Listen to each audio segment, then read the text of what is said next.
கலாத்தியர் 1 அதிகாரம் 1 வசனம். மனுஷராலும் அல்ல, மனுஷன் மூலமாயும் அல்ல, இயேசு கிறிஸ்துவினாலும் அவரை மரித்தோரிலிருந்து எழுப்பின பிதாவாகிய தேவனாலும் அப்போஸ்தலனாய் இருக்கிற பவுலாகிய நானும். இங்கே நாம் பார்க்கிறோம், அப்போஸ்தலனாய் இருக்கிற பவுலாகிய நானும் என்று சொல்லி பவுல் தன்னை அறிமுகப்படுத்துகிறார் கலாத்திய சபைக்கு. வேதத்தில் பார்க்கின்ற போது தேவனுடைய நகரமே உன்னை குறித்து மகிமையான வசனம் விசேஷமாக வசனிக்கப்பட்டிருக்கிறது என்று சொல்லி பார்க்கிறேன். 87 படிக்கும் அது 3-4.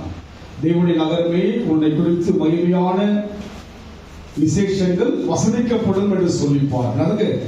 இங்கே பவுலை குறித்து கலாத்திய சபையிலே அவர் தன்னை குறித்து சொல்கிறார், மனுஷராலும் அல்ல, மனுஷன் மூலமாயும் அல்ல, இயேசு கிறிஸ்துவினாலும் அவரை மரித்தோரிலிருந்து எழுப்பின பிதாவாகிய தேவனாலும் அப்போஸ்தலனாய் இருக்கிற பவுலாகிய நான்.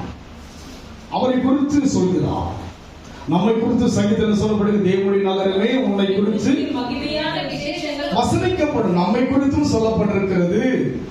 இந்த வசனத்தை நேற்று நான் தியானித்த போது ஆண்டவர் சொன்னார், கலாத்திய அந்த அதிகாரத்துக்குள் கடந்து போ என்று சொன்னார். இந்த வாரம் என்ன பேச வேண்டும் என்று சொல்லி அப்படியாய் பார்க்கும்போது அங்கே பவுல் தேவனால் அழைக்கப்பட்டதை தெளிவாக சொல்வதை பார்க்கிறோம். மனுஷராலும் அல்ல, மனுஷன் மூலமாயும் அல்ல. அதுங்க பவுல் வாழ்க்கையிலே மனுஷனாலும் அல்ல, மனுஷன் மூலமாயும் அந்த இடத்துக்கு வரவில்லை. அதை சுட்டி காண்பித்து சொன்னார், தேவநகரமே உன்னை குறித்தும் மகிமையான விசேஷங்கள். அது பவுலுக்கு மாத்திரமல்ல, என்னை பார்த்து சொன்னார், நீ மனுஷனாலும் வரவில்லை, மனுஷர் மூலமாயும் வரவில்லை. அநேகர் யோசிக்கிறாங்க, இது மனுஷனா நானே உருவாக்கிட்டு வந்த ஒரு ஊழியம் என்று சொல்லி. ஆனால் பவுல் சொல்லுகிறார், மனுஷனாலும் அல்ல, மனுஷர் மூலமாயும் அல்ல, இயேசு கிறிஸ்துவினாலும் அவரை மரித்தோரிலிருந்து எழுப்பின பிதாவாகிய தேவனாலும் அப்போஸ்தலனாய் இருக்கிற பவுல். ஆண்டவர் அந்த ஒரு வார்த்தை நான் யோசிச்சேன். அநேக சில புதிய புதிய ஊழியத்தின் வெளிப்பாடுலாம் கொடுக்குறீங்களே, இதெல்லாம் யோசிக்கும் போது கூட ஒரு கேள்வி எனக்குள்ள இருந்தது. ஆனால் அதற்குரிய விளக்கத்தை இந்த வார்த்தை மூலமாய் தேவன் காண்பித்தார். மனுஷன் மூலமா நீ வரல. யார் மூலமா வரல? நீ இந்த ஊழியம் யார் மூலமா வரவில்லை?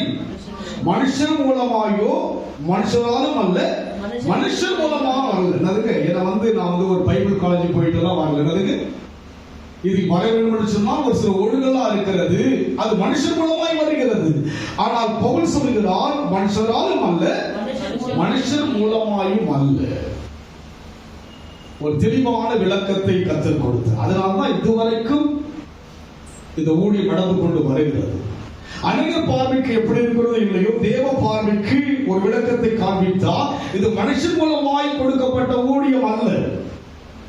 எந்த மனுஷனையும் சார்ந்து இந்த ஊழியத்தை நான் வரவில்லை. ஒரு சபையிலே விசுவாசியாக இருந்தேன்.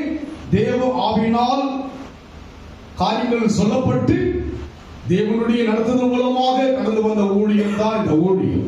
இந்த ஊழியத்திலே அவருடைய காரியங்களை பார்க்கின்ற போது அவர் அங்கே சொல்கிற ஒரு சில காரியங்களை பார்ப்போம். நிலைமையை குறித்து 2 அதிகாரம் 2 வாசிக்க. நான் தேவ அறிவிப்பினாலே போய் புற ஜாதிகளிடத்தில். தேவ அறிவிப்பு ஒன்று மனுஷனாலும் அல்ல, மனுஷன் மூலமாயும் அல்ல. பவுல் யார் அறிவிப்பினால் போகிறார்? தேவ அறிவிப்பினால் போகிறார். அதே 2 அதிகாரத்துல வாசிங்க, 2 வாசிக்க தொடர்ந்து. நான் தேவ அறிவிப்பினாலே போய் புற ஜாதிகளிடத்தில் நான் பிரசங்கிக்கிற சுவிசேஷத்தை அவர்களுக்கு விவரித்து காண்பித்தேன். ஆயினும் நான் ஓடினதும் வீணாகாதபடிக்கு எண்ணிக்கை உள்ளவர்களுக்கு தான் விவரித்து காண்பித்தார். மனுஷனால் அல்ல, மனுஷர் மூலமாய் அல்ல, தேவ அறிவிப்பினால் போனார். 1000 மக்களுக்கு விவரிக்கவில்லை. எத்தனை மக்களுக்கு விவரித்தார்? அது கொஞ்சம் படிக்கிறது ப்ளீஸ்.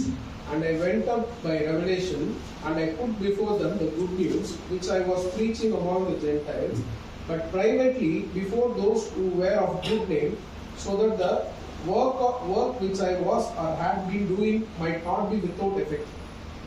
Privately சொல்றார். Privately. என்னைக்கு ஒரு குறிப்பிட்ட தனிப்பட்டதா பாருங்க, ஒரு பெரிய என்னதுங்க, ஒரு மாசான ஒரு ஊழியர் செய்யற என்ன பண்ணுங்க, இன்னைக்கு எல்லாம் மாஸ் பார்க்கறாங்க. என்ன பண்றீங்க பண்றாங்க, குரோட பார்க்கறாங்க, மாச பார்க்கறாங்க. பவுல் என்ன பண்ணாருங்க, இங்க மாஸ் இருந்தா நீங்க என்ன பண்ணுவீங்க, எல்லாரும் கீழ்ப்படுவீங்க. இங்க குரோடு இல்லைங்களா, என்ன கிடையாதுங்க. இங்க மாஸ் இல்லாத நம்ம பண்ண மாட்டோம், நம்ம இஷ்டத்துக்கே நம்ம என்ன பண்றோம், நமக்கு ஏற்றபடியே நம்ம பண்ண உருவாக்கிட்டு என்ன பண்ணுங்க. ஒரு பெரிய ஒரு சபையா இருந்தா பெரிய மாசா என்ன பண்ணுவாங்க, ஆமென் சொல்லுங்கன்னா என்ன பண்ணுவாங்க, சொல்லுவாங்க. ஆனால் பவுல் தேவனால் அழைக்கப்பட்டவர், தேவ அறிவிப்பினால் வந்தவர், மனுஷராலும் அல்ல, மனுஷன் மூலமாய் அல்ல, இயேசு கிறிஸ்துவினாலும் மரித்தோர் எழுப்பின பிதாவாகிய தேவனால் தான் அந்த அப்போஸ்தலர்கள அந்த அதிகாரத்துக்குள் வந்தார். அதை சுட்டி காண்பித்து சொன்னார், நீ மனுஷனால் வரவில்லை. யாரால் வரவில்லை? நீ மனுஷனால வரல, தேவ அறிவிப்பினால் வந்த. ஆனால் தேவ அறிவிப்போடு வந்த பவுலுடைய வாழ்க்கையிலே அவர் விவரித்து காண்பிப்பது யாருக்கு யார் காண்பிக்கிறார்? என்னைக்கு உள்ளவர்களுக்கு தான் காண்பிக்கிறார். ஒரு பெரிய கூட்டம், இன்னைக்கு உங்களுக்கு ஒரு பெரிய கூட்டம் இருந்தா நீங்க ஒருவேளை நான் சொல்றத கொஞ்சம் யோசிச்சு நீங்க செய்யுங்கன்னு நினைக்கிறேன் இல்லைங்களா. ஒரு பெரிய கூட்டம் இல்லை, உங்களுக்கு ஏற்ற மாதிரி நேரத்தை உருவாக்கிடுறீங்க. இன்னைக்கு வந்து நம்ம பொதுவாக வெளியே பார்ப்பதற்கு ஒரு பெரிய மாசமா இருக்கணும், ஒரு பெரிய குரோடு இருக்கணும், ஒரு லெவல் ஹை லெவல்ல இருந்தாதான் அதை வந்து நான் பண்ணணும், அதுக்கு கீழ்ப்படுகிற ஒரு உலகமா இருக்கிறது. அந்த உலகத்துக்குள் நாம் இருக்கிறபடினாலே ஒரு வெளித்தோற்றமான ஒரு தோரணை பெரிதா இருக்கும்படியா யோசிக்கிறோம். ஆனால் உண்மையாகவே இந்த வார்த்தை என்னை தைரியப்படுத்துகிறது, என்னை உற்சாகப்படுத்துகிறது. தேவனுடைய நகரமே உன்னை குறித்து மகிமையான விசேஷங்கள் எங்கே வேதத்தில் வசனிக்கப்பட்டிருக்கிறது. பவுலை நான் மனுஷன் மூலமாய் அழைக்காதபடிக்கு தேவ அறிவிப்பினால் அழைத்தது போல நான் எண்ணிக்கையுள்ள மக்களுக்கு தான் போதிக்கின்றேன். ஆனால் தேவ அறிவிப்பினால் தான் இந்த ஊழி நடக்கிறது. அது உங்களுக்கு விளங்குதோ இல்லையோ, எனக்கு கர்த்தர் விளக்கி காண்பித்து விட்டார். எனக்கு விளங்கிடுச்சு. ஆண்டவர் விளக்கமாய் சொல்லிவிட்டால், நீ யோசிப்பது போல உன் சுயத்தினால் வரவில்லை, அதுக்கு உன் ஞானத்தினால் வரவில்லை, உன் படிப்பினால் வரவில்லை, உன் பணத்தினால் வரவில்லை, தேவ அறிவிப்பினால் கடந்து வந்தாய் என்ற உற்சாகமான ஒரு வார்த்தையை கொடுத்து இன்னும் ஓட வேண்டிய பிரயாணத்துக்குள்ளே போகும்படியாக மறுபடியும் 2 வாசிக்கிறது. நான் தேவ அறிவிப்பினாலே போய் புற ஜாதிகளிடத்தில் நான் பிரசங்கிக்கிற சுவிசேஷத்தை அவர்களுக்கு விவரித்து காண்பித்தேன். ஆயினும் நான் ஓடுகிறதும் ஓடினதும் வீணாகாதபடி. வீணாக கூடாது, அதுக்கு நான் ஓடுகிறதும் ஓடினதும் வீணாகாதபடி. உங்களோடு செலவிடுகிற நேரம் வந்து உங்களுக்கு வீணாக கூடாது, எனக்கும் வேஸ்ட். அவர்கிட்ட 10 வருஷம் போயாச்சு, உங்களுக்கு வேஸ்ட் தான். நீங்க வந்து வேஸ்ட் ஆக்கீங்க. நீங்க சொல்லுங்க, இத்தனை ஆண்டுகள் வரீங்க, நீங்க ரொம்ப வேஸ்டா? இப்ப என்ன படிக்க போயிட்ட மாதிரி எம்பிஏ போயிட்டு வேஸ்டா சொல்லுங்க போகலாம். எத்தனை வருஷம் வந்தமா இங்க சர்ச்சுக்கு? 10 வருஷம் கழிச்சு 10 வருஷம் வந்தீங்க. வேஸ்டா போனீங்களா, டேஸ்டா போனீங்களா? யோசிங்க. இது எண்ணிக்கை உள்ள கூட்டம் தான், ஒரு பெரிய கூட்டம் அல்ல. இங்க இருக்கிற ஒவ்வொருவரும் என்ன பண்ண முடியும், டேஸ்டா தான் இருப்பீங்க. இது தேவ அறிவிப்பினால் கடந்து வந்த ஒரு காரியம். இதில் பங்கேற்ற ஒவ்வொருடைய வாழ்க்கையில வந்து வீணா யாருமே போனதாக நான் பார்க்க முடியாது. நானும் வீணா போகல, என்னையும் வளர்த்து கொண்டே வருகிறான். நான் சலித்த ஒருவரும் வீணாய் போகல. நான் பேசின தேவனை குறித்து பேசின ஒருவருடைய வாழ்க்கை வந்து வீணாக தோல்வியாக போகல. காரணம் என்ன? இது மனுஷனாலும் அல்ல, மனுஷர் மூலமாயும் அல்ல. எவ்வளவோ தடை வந்தது ஊழியத்திலே, தயக்கம், குழப்பம், தடுமாற்றம் எல்லாம் இருந்தது. நானாக வந்திருந்தால் நின்றிருக்க முடியாது. ஆண்டவர் மனுஷனால இல்ல. ஒரு சில கேட்பாங்க, நீங்க பைபிள் கல்லூரி பண்ணீங்களா? ஒரு கல்லூரிக்கு நான் போகல. பண்ணது ஒரு காரியம் நாங்கள் படிப்புன்ற ஒரு மேன்மையான ஒரு அதுக்காக படிக்க கூடாது என்று அல்ல, தேவ கிருபையினால இந்த ஊழியத்துல வர இன்னைக்கு வந்து வெளித்தோற்றமான ஒரு காரியங்களை பார்க்கிறோம். அப்படி இருக்கும் போது என்ன பண்ணுவாங்க, அவங்க என்ன சொன்னாலும் கேட்கறதுக்கு ஜனங்க இருக்கிறாங்க. வெளித்தோற்றமாய் அவங்களுடைய பவர்ஸ் எல்லாம் காண்பிக்கும் போது ஜனங்க இருக்கிறாங்க. அதை கேட்டு அதன்படி பயந்து வாழக்கூடிய ஜனங்கள் இருக்கிறாங்க. ஆனால் இங்கே எனக்கு ஒரு ஆறுதலை கொடுக்கக்கூடிய இந்த வார்த்தை சொல்லுகிறார், மனுஷராலும் அல்ல, மனுஷர் மூலமாயும் அல்ல, இயேசு கிறிஸ்துவினாலும் அவரை மரித்தோர்ந்து எழுப்பின பிதாவாகிய தேவனாலும் தேவ அறிவிப்பினால் தான் என்னைக்கு உள்ள மக்களுக்கு என்ன செய்கிறேன், நான் விவரித்துக்கார். உங்களுக்கு ஓரளவுக்கு விவரமாக தான் சொல்லியிருக்கு. அவர் தான் வார்த்தை என்று விவரமாக இங்க வந்த ஒரு சில அநேகருக்கு விவரம் தெரிஞ்சதா இல்லைங்களா? யாருக்கெல்லாம் விவரம் தெரியும் சொல்லுங்க. ஓரளவுக்கு விவரம் தெரியலீங்களா? தெரியுமாம்மா விவரம்? தெரியும் இல்லைங்களா? தெரியல உங்களுக்கு விவரம் தெரியும் இல்லைங்களா? என் ஞானத்தை கொண்டு உங்களுக்கு போதிச்சிருந்தா அது விவரம் தெரிஞ்சிருக்குமா? எனக்கு நாலேஜ் குறைவுதான். தெரிஞ்சிருக்குமா? இது தேவனுடைய காரியமா இருந்தபடினாலே ஓரளவுக்கு என்ன பண்ணிட்டீங்க? விவரம் அறிஞ்சிட்டீங்க. நம் வாழ்க்கையில் ஒரு வெளிப்பாடு தெரிந்திருக்கிறது. இவர்தான் வழி, இந்த வழியில் தான் செல்ல வேண்டும் என்ற விவரம் தெரிந்திருக்கிறது. இன்னும் ஆழத்துக்குள் போக முடியாதபடி இருக்கிறது. வீணா போயிடக்கூடாது. நான் உங்களோடு கூட பழகினதும் நீங்கள் எங்களோடு கூட பழகினதும் ஐக்கியம் என்பது யாரை போயிடக்கூடாது, வீணா போயிடக்கூடாது. இத்தனை வருஷம் போய் என்னத்தை கண்டாங்க? சமாதானம் இல்லையே, நிம்மதி இல்லையே, சந்தோஷம் இல்லையே, சுகம் இல்லையே. வீணாய் போய்விடக் கூடாது. இது மனுஷரால் உண்டாக்கப்பட்ட ஊழியம் அல்ல. வயதாக தேவனுடைய பிரசனம் நெருங்கி வருகிறது. அநேக காரியங்களை தேவன் விளக்கி இன்னும் இந்த ஊழியத்தை பெரிதாக்கும்படியாக பேசிக்கொண்டே வருகிறார். கடந்த ஒரு 5 நாட்கள் முன்பாக காலையில ஒரு 3:30 மணிக்கு எழுந்துட்டு அப்படி முதல் பார்த்தீங்கன்னா வாட்ஸ்அப் ஒரு சகோதரர் வந்து எனக்கு மெசேஜ் அனுப்பிச்சிருக்கிறார். அந்த மெசேஜ்ல பார்த்தீங்கன்னா எனக்கு வந்து ஒரு திருவள்ளூர்ல வந்து ஒரு சபை இருந்திருக்கிறது. அந்த சபை பக்கத்தில் வந்து பார்த்தீங்கன்னா சவுண்ட் சிஸ்டம் வந்து பார்த்தீங்கன்னா அதிகமாக இருக்கு, கொட்டடிக்கிறாங்க, அப்படி இப்படின்ட்டு சவுண்ட் ஜாஸ்தியாக இருக்குன்ட்டு அவங்க போலீஸில் கம்ப்ளைண்ட் பண்ணிட்டாங்க. அது வந்து பார்த்தீங்கன்னா கோர்ட் லெவலில் போயிடுச்சு. அவங்க பார்த்தீங்கன்னா சுப்ரீம் கோர்ட்டுடைய உத்தரவு பார்த்தீங்கன்னா, அதாவது கிறிஸ்துவ வழிபாடுகள்லாம் வந்து எப்படி வழிபடும்னா பைபிளை வச்சு சொல்றாங்க. அதாவது கதவை பூட்டி கொண்டு அந்த இடத்துல பண்ணும் ஜெபம் பண்ணணும், அதுதான் ஜெபம். நீங்க என்ன பண்ணக்கூடாது, கத்தி வாயில ஜெபம் பண்ணுவது ஜெபம் கிடையாதுன்ற ஒரு உத்தரவு பைபிள்ல வச்சு என்ன பண்ணாங்க, ஒரு லா என்ன பண்ணாங்க உருவாக்கி கொண்டு வந்து என்ன பண்ணாங்க. அது தவறு என்ன பண்ணிட்டாங்கன்னா மேல் அதிகாரி பார்த்தா அங்க இருக்கிற தாசர் ஆபீஸ் பண்ணாங்க வந்து என்ன பண்ணாங்க, அந்த சர்ச்சை சீல் வச்சுட்டாங்க. என்ன பண்ணாங்க, எப்படிதான் ஜெபிக்கணுமா அதுக்கு பின்னால் இருக்கிறதெல்லாம் அவங்களுக்கு தெரியாது. அங்க இருக்கிற முன்பாக இருந்தது என்ன பண்ணாங்க, சட்டமாக உருவாக்கிட்டாங்க. அப்போ அதை படிச்சதும் எனக்கு அனுப்பினவர் யாரு அவருதான் சரகா போ சொல்ல என்னைக்காவது நான் பண்ணி கதவை சார்ந்தா வேணும் போல இருக்கு அப்படின்ற அவரு தான் அனுப்பிச்சாருன்னு அது ஒரு புரிதல் இருந்தது. அவருக்கு விளக்குறாரு கொஞ்சம் இதுவா இருந்துட்டு. அதுக்கு மாதிரி பக்கத்துல ஒரு ஐயா வந்து பார்த்தா அடிக்கடி சவுண்ட் ரொம்ப ஜாஸ்தியா இருக்கு, ரோஷனை பார்த்து போலீஸ் ஸ்டேஷன்ல நான் கம்ப்ளைண்ட் பண்ணிடுவேன், இதெல்லாம் சொல்லிட்டு இருக்கிறாங்க. இதை அப்படியே ஒரு 10 நிமிஷமா யோசிச்சுட்டு அதை பார்த்து போயிட்டு அப்படியே யோசிச்சுட்டு இருக்கு என்ன பண்ணுறது. இப்படி ஒரு இது நம்ம வந்து சொந்தமா இருக்கிற சபைக்கே என்ன பண்ணாங்க சீல் வச்சுட்டாங்கல்ல. நம்ம என்ன பண்றது இப்படி யோசிக்கும் போது ஆன சொன்னாரு, நீ குறுகிய வட்டத்தில் என்ன பண்ண வெளியே வராதுங்க. அதுக்கு தான் பார்த்தீங்கன்னா இப்போ நாங்க 7 நிமிடம் என்ற ஊழியம் ஆரம்பிச்சிருக்கோம். நேற்று எல்லாம் ஒரு 100 பேர் பார்க்க ஆரம்பிச்சு. நம்ம ஆளுங்கெல்லாம் பார்க்கறதே கிடையாது, அதெல்லாம் பார்த்து என்ன பண்ண லைக் பண்ணுறதுலாம் கிடையாதுங்க. யூகேல இருந்து ஒரு லைக் பண்ண என்ன பண்ணாங்க அனுப்பியிருக்கிறாங்க. ஒருத்தர் பார்த்தீங்கன்னா எனக்கு சுகர் இருக்குங்க, எனக்கு இருக்கு, ப்ரேயர் பண்ணீங்க, ஹீல் ஆகுது, நான் ஃபீல் பண்றாங்க. நம்ம ஆட்கள் யாராவது ஒரு லைக் பண்ணி பார்த்தா அந்த லைக்ன்றதுல கிடையாது. நீங்க தான் உற்சாகப்படுத்தணும். 4 வருஷமா அந்த ஊழியம் செஞ்சு அதுலயும் ஒரு லைக் கிடையாது. இருந்தாதான் போகுது, வீணாதான் போகுது. நீங்க பாக்குறீங்களா என்ன பண்ணீங்க, மற்றதெல்லாம் பாக்குறீங்க, அஜய் விஜய் மகிழ்ந்து அஜித்து மகிழ்ச்சி எல்லாத்தையும் பாக்குறீங்க தவிர நம்மள என்ன பண்ண மாட்டீங்க. இங்க வந்து பாக்குறதுக்கு உங்களுக்கு சரி பாக்குது, இன்னும் அதெல்லாம் வேற பாக்கணுமா நீங்க சொல்லுங்க பார்க்கலாம். வீணாய் போகிறதே நம்முடைய ஊழியர்கள். பவுல் சொல்லுகிறா வீணாய் போகக்கூடாது.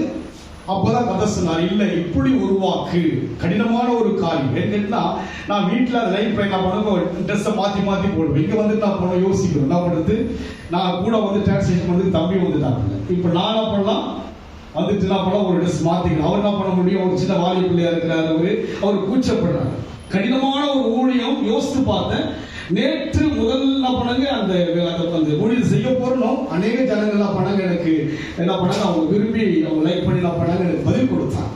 ஒரு நல்ல ஒரு தேவனுடைய சித்தம் என்பதை அந்த ஒரு பார்த்தலாம். யாரெல்லாம் பார்த்தீங்க, முழுசா பார்த்தீங்களா? சும்மா ஸ்டார்ட் என்ன பண்ணி ஷார்ட்டா பார்த்து என்ன பண்ணி அவ்வளோதான் தள்ளிட்டீங்க. என்ன பண்ணீங்க, விஜய் பேசினாலும் பார்ப்பீங்க, ஒரு 1/2 மணி நேரம் பார்ப்பீங்க இல்லைங்களா? சொல்லுங்க பாருங்க, 63 வயசு ஆயிடுச்சு, நீங்க என்ன பேசினா பிரயோஜனம் இருக்கு? தேவ அறிவிப்பினால் செய்கிற ஊழியம். எண்ணிக்கை உள்ள மக்களுக்கு தான் ஊழியம் இருந்தது. இனி சிஸ்டர் பார்த்தா ஒரு நேரத்தில் வந்து ஜெபம் பண்ணுவோம். 5 லட்சம் என்ன பண்ணுவோம்? எனக்கு யோசிக்கும். ஒரு நேரத்தில் சொல்லுவோம் 5 லட்சம் ஜனங்கள் என்ன பண்ணுவாங்க? பாஸ்ட்டுக்கு இப்பதான் யோசிச்சு தீர்க்கதரிசனம் இங்க இருக்கிறாங்க. என்ன பண்றாங்க? தேவன் நடத்துவான். ஆமென் சொல்லுங்க. ஆனா நடைபெறா அவங்க 5 லட்சம்ன்றாங்க, 50 பேர் கூட இல்லை 5 லட்சம்ன்றாங்க. அதை யோசிப்பாங்க. காரணம், நமக்கு ஒரு தடை வருகின்ற போது தேவனுடைய மனம் பார்த்தீங்கன்னா இந்த ஆளுக்காக யோசிக்கிறியா, இந்த நபருக்காக யோசிக்கிறியா? இல்ல நீ என்ன பண்ணி இப்பதான் நமக்காக தான் இதெல்லாம் உருவாக்கி இருக்கிறாங்க. இன்றைக்கு ஒரு பக்கம் இது வந்து இதை வந்து நிறைய தவறுகள் இருந்தாலும் கூட நமக்கு ஒரு பயனுள்ள ஒரு உடனே நாளைக்கு அதை ஆங்கிலத்தில் பேச ஆரம்பிச்சாலும் தமிழில் பேசினா நமக்கு புரியாது இல்ல. அதுக்காக கதை சொன்னார். இல்ல தமிழ் என்ன பண்ணி அவர் வந்து ஆரம்பத்தில் சொல்லி ஒரு கோடி பாயிண்ட் அதுக்கு ரட்சிக்கப்பட்டு வந்த போது நான் இப்பதான் தெரியாது அது ஒரு கோடி தான் வேல்யூ. அதுக்கு ஒரு பணம் கோடி கொடுக்க வேண்டாம். இன்னைக்கு எனக்கு ஒரு ஊழியத்துக்கு தாங்களா இருக்கிறபடியே கதை திருப்பி கொடுத்திருக்கிறார். தேவ அறிவிப்பு அதுக்கு அப்படியே சோர்ந்து போயிட்டு இருந்திருக்கலாம். ஆனா சொல்ல இல்லப்பா, இது செகண்ட் லெவல்ல நீ போற. இஸ்ரேல் கொண்டு போனதுக்கு ஒரு நோக்கம் இருக்கு. இப்பதான் அந்த வெளிப்பாடுலாம் நிறைய வருகிறது. அதுக்கப்புறம் அடுத்த நாள் அப்படியே காலையில ப்ரேயர் பண்ணும்போது ஒரு குறிப்பிட்ட ஒரு டாக்டர் மாத்திரம் வந்து அவங்க டீச் பண்றாங்க. ப்ரொஃபஸர் அவங்க ஸ்டேட்ஸ்ல இருக்கிறாங்க. அந்த சிஸ்டர் பல வருஷம் முன்பாக தெரியும் கூட வந்திருக்கிறாங்க. சடனா அவங்க ஊருக்கு ஒரு முறை எனக்கு ஃபோன் பண்ணாங்க. பாஸ் இங்க வந்திருக்கு அப்படின்னா அதோட நான் மறந்துட்டேன். அப்போ நான் அனைவருக்கு வசனங்கள் அனுப்பும்போது அவங்களுடைய பெயர் வந்ததும் அப்படியே கத்த அந்த பெயர் அப்படியே காண்பித்து ஜெபம் பண்ண ஆரம்பிச்சேன். உடனே அவங்களுக்கு ஜஸ்ட் ஒரு கால் பண்ணேன். ஒரு 5 மணி இருக்கும் அவங்களுக்கு கால் பண்ணிட்டேன் நான். அப்புறம் கட் பண்ணிட்டேன். சரி தூங்கிட்டு இருப்பாங்க, டிஸ்டர்ப் பண்ண நான். உடனே பார்த்தீங்கன்னா ஒரு 2 நிமிடத்துக்குள்ள அவங்க கால் பண்ண எனக்கு கிட்ட வராங்க. வந்து சொன்னாங்க, பாஸ்டர் எதுக்கு ஃபோன் பண்ணிருக்காங்க? இல்லை சிஸ்டருடைய பெயர் எனக்கு நினைப்புனாரு அப்படின்னு சொன்னாங்க. அப்போ சொன்னாங்க, பாஸ்டர் ஒரு 40 நிமிஷம் முன்பாக போது எனக்கு வந்து ஹார்ட்ல அவ்வளோ ப்ராப்ளம் ஆயிடுச்சு. யாராவது டாக்டர் மாத்திரமல்ல, நூற்றுக்கணக்கானவர்களுக்கு டீச் பண்றது ஒரு ப்ரொஃபஸர். சொல்றாங்க, எப்படி உங்களுக்கு தெரிஞ்சது? ஒரு 40 நிமிஷம் அப்படியே ஒரு மாதிரி கலக்கமாயிடுச்சு. அவ கேஸ்ட்ரிக் ப்ராப்ளமா என்னவோ தெரியல எனக்கு. அவ்வளோ ஒரு அப்படியே ஒரு திகில் அடைஞ்ச மாதிரி ஆயிடுச்சு எனக்குன்ட்டு. அப்போ சொன்னாங்க, நேசிக்கிறாருங்க, இந்த நேரத்தில் நீங்க ஃபோன் பண்றீங்களேன்ட்டு. ஆண்டவர் இன்றைக்கு அவர் அறிவிப்பினால் நம்மை உயர்த்த அழைத்திருக்கிறார். அதுக்கப்புறம் அவங்களுடைய வீட்டுக்கு நான் அடுத்த நாள் போனேன். ஒரு 3 மணி நேரம் பேசிட்டேன் அவங்க கிட்ட. நான் அவங்க நல்ல ஒரு பெரிய பிரபலமான ஒரு ஸ்டேட்ஸ்ல போயிட்டு என்ன பண்ணாங்க, டீச் பண்ற ஒரு பெரிய டாக்டர் வந்து அவருடைய மகனும் டாக்டர். ஆனா அந்த குடும்பத்துக்குள்ள அவ்வளவு பிரச்சனை. அவங்க சொன்னாங்க, தன் மகன் வந்து சடனா ஒரு மாதிரி மிருகத்தனமா மாறிட்டு ஹெல்மெட்டை தூக்கி அடிக்கலாம், என்னென்னோ பண்ணலாம். ஆனா ஒண்ணுமே ஆண்டவர் பாதுகாத்தாங்க. ஜெபிச்சிங்க. தேவ அறிவிப்பினால் இனி கர்த்தர் ஊழியத்தை உயர்த்த சொல்கிறார். நீங்கள் எல்லாம் அதுக்கு தூணா இருக்கணும். நீங்க தான் என்ன பண்ண லைக் பண்ணி அனைவருக்கு என்ன பண்ண நீங்க ஷேர் பண்ணணும். ஆமென் சொல்லுங்க. இனி வந்து நீங்க அப்படிதான் வாழணும். இது மனிதனால் அடைக்கப்பட்ட ஊழியம். அநேகர் வந்து ஒரு எமோஷன்ல ஊழியத்துக்கு வருவாங்க, அப்படிலாம் வராது. நான் அப்படி கிடையாது. ஒரு கூலி வேலை செய்யும் போது கர்த்தர் அழைத்தார். 24 வயதிலே நான் ரட்சிக்கப்பட்ட போது கர்த்தர் சொன்னார், உன்னை ஊழியத்துக்கு நான் அழைப்பேன்னு சொன்னார். அந்த அழைப்புக்கு ஏறக்குறைய ஒரு 12 வருஷங்களுக்கு பிற்பாடுதான் தேவனுடைய அந்த நேரடியான அந்த தெளிவான ஒரு தரிசனத்தை கண்டு தேவ அறிவிப்பினால் வந்தபடியினால எண்ணிக்கையுள்ள மக்களுக்கு தான் இதுவரைக்கும் பிரசங்கிக்கும்படியே தேவன் கிருபை செய்தார். இனி எண்ண முடியாத அளவுக்கு இந்த 7 நிமிடம் என்ற ஊழியத்தை கர்த்தர் உயர்த்த போகிறார். கஷ்டம் தான். அதாவது உங்க தம்பிக்கு அவருடைய அலுவல் நிறைய இருக்கு. நான் அவரையும் ரொம்ப ஆனாலும் கதை சொல்ல இது கடினமா தான் இருக்கும். போக போக ஆயிடுது. இது தேவ அறிவிப்பினால். அதனால் நம் வாழ்க்கையிலே இது தேவனுடைய ஊழியம் என்று சொல்லி நீங்கள் மதித்து நேசித்து உண்மையா இந்த ஊழியத்தில் பங்கேற்க. அதுக்கு எல்லாமே உண்மையா அதுக்கு வாசிக்கிறது கூட இருக்கணுங்க. உண்மையா அதுக்கு இது கர்த்தருடைய காரியம். அதுக்கு பொறுப்போடு இருக்கணும். இல்லை எதையும் எல்லாமே பொறுப்போடு செய்யணும், உண்மையோடு செய்யணும், கவனத்தோடு செய்யணும். இது என்று சொன்னால் இது மனிதனால் அழைக்கப்பட்ட ஊழியம் அல்ல. எதற்கென்று தேவன் அழைத்து சொன்னால் 4 வாசிக்க 1-4 வாசிக்க. அவர் நம்மை இப்பொழுது இருக்கிற பொல்லாத பிரபஞ்சத்தினின்று விடுவிக்கும்படிதான். அதுங்க உங்களை அழைத்ததற்காக எதிர்ந்து விடுவிக்கும்படியாக பிரபஞ்சம் உலகத்திலிருந்து விடுவிக்கும்படியாக. இந்த உலகம் வந்து பொல்லாத உலகம். உங்களுக்கு ஆசையா அணைச்சிக்கிற மாதிரி கிடைக்கல. வேதம் சொல்லுகிறது, பவுல் சொல்லுகிறார், பொல்லாத பிரபஞ்சத்திலிருந்து விடுவிக்கும்படியாக தான் இந்த அழைப்பு. நான் தெளிவா சொல்லிட்டாங்க. கலாத்திய சபைக்கு நான் மனுஷனாலும் அல்ல மனுஷன் மூலமாயும் அழைக்கப்படவில்லை, இயேசு கிறிஸ்துவினாலும் மரித்தோர் எழுப்பின பிதாவாகிய தேவனாலும். இயேசுவை யார் தான் மரித்தோர் எழுப்பினது? பிதாவாகிய தேவன் எழுப்பினார். அவரால் நான் அப்போஸ்தலன் ஆக்கப்பட்டபடியினாலே உங்களை நம்மை விடுவிக்கும்படியாக தேவன் செய்திருக்கிறார். விடுவிக்கும்படி நம்மை விடுவிக்கும்படி நம்முடைய பிதாவாகிய தேவனுடைய சித்தத்தின்படியே நம்முடைய பாவங்களுக்காக தம்மை தாமே. அவர் வந்த நோக்கம் என்ன? மரித்த நோக்கம் என்ன? உயிர்த்த நோக்கம் என்ன? இன்றைக்கு உயிரா இருக்கிற நோக்கம் என்ன? எதற்காக? தன்னை பெருமைப்படுத்துவதற்காக அல்ல, நம்மை விடுவிக்கும்படியாக. எங்கிருந்து விடுவிக்கும்படியாக? பிரபஞ்சத்திலிருந்து விடுவிக்கும்படியாக, பிரபஞ்சத்தின் உலகத்தின் ஆசையிலிருந்து விடுவிக்கும்படியாக, ஆவலிலிருந்து விடுவிக்கும்படியாக, சோம்பலிலிருந்து விடுவிக்கும்படியாக, சோர்விலிருந்து விடுவிக்கும்படியாக, சுயநலத்திலிருந்து விடுவிக்கும்படியாக தான் இயேசு கிறிஸ்துவை உலகத்துக்கு தேவன் கொடுத்தார். இந்த விளக்கம் நமக்கு விளங்கியே ஆகணும். விளங்கினாதான் எதற்கு விடுவித்தார்? எதற்காக இயேசு கிறிஸ்து உலகத்துக்கு வந்தார்? உலகம் மெச்சிக்கொள்ளவா? தன்னுடைய பெருமையை காண்பிப்பதற்காகவா? அல்ல, என்னை விடுவிக்கும்படியாக. யாரை விடுவிக்கும்படியாக? என்னை விடுவிக்கும்படியாக. இந்த உலகம் ஒரு பொல்லாத உலகம், அநித்தியமான உலகம், இது சாபம் நிறைந்த உலகம். இது தேவன் நம்மை விடுவித்து நித்திய ராஜ்யத்துக்கென்று உருவாக்கி வைத்திருப்பதினாலே நாம் விடுவிக்கப்பட வேண்டும். விடுதலையோடு தான் தேவன் ஆராதிக்கணும். கட்டப்பட்டு தேவன் என்ன பண்ணக்கூடாதுங்க? என்னை ஒரு சுயமன் எடுக்கவே கூடாது. என்னுடைய எண்ணத்தை வேறு பக்கம் திசை திருப்ப விடவே கூடாது. முழு மனதோடும் முழு ஆத்மாவோடும் முழு பலத்தோடு செய்யும்படியாக அன்பு கூறும்படியாக தான் அழைக்கப்பட்டிருக்கிறோம். அதனால் நம் வாழ்க்கையிலே இங்கே அமர்ந்து கொண்டோ நாம் எங்கு வாழ்ந்தாலும் அவர் இல்லாதபடி வாழும் என்று சொன்னால் நாம் விடுவிக்கப்படாத மக்களாக இருக்கிறோம். பொல்லாத பிரபஞ்சத்தில் நாம் இன்னும் அடிமைகளாக ஆளப்பட்டிருக்கிறோம். அதுதான் அர்த்தம். அதனால் இந்த ஊழியம் ஒரு சிறு ஊழியமாக இருந்தாலும் கூட இது யாருடைய ஊழியம் அல்ல, மனுஷனுடைய ஊழியம் அல்ல.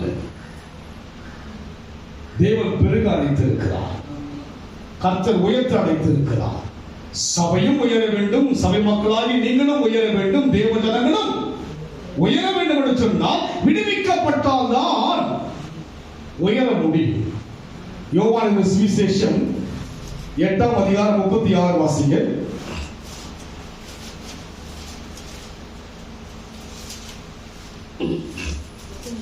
ஆகையால் குமாரன் உங்களை விடுதலையாக்கினால் மெய்யாகவே விடுதலை ஆவீர்கள். மெய்யான விடுதலை வேண்டும். அதுங்க விடுவிக்கப்பட வேண்டும். எப்பேற்பட்ட விடுதலை வேண்டும்? எனக்கு மெய்யான. அதுங்க ஒரு போலியா விடுவிக்கப்பட்டு சந்தோஷம் போகுதே, சந்தோஷம் போகுதே, சந்தோஷம் சொல்லுங்க என்னில் பொங்குதே. ஒரு 15-20 வருஷம் முன்பாக எங்கூர்ல ஒரு பெரிய கூட்ட வெளியில ஓப்பனர்ல வச்சிருந்தாங்க. அப்போ இந்த பாட்டை நான் இந்த பாடினேன். பிரசிக்கும்படியே வந்தவர் சொன்னாரு, உண்மையாய் உணர்ந்து பாடினார். அதாவது சந்தோஷம் போகுது என்பது இன்றைக்கு அல்ல, 20 வருஷமாகவே இந்த பாடலாம் பாடும்போது ஒரு உணர்வோடு தான், அந்த அனுபவத்தோடு தான் பாடி இருக்கிறார்.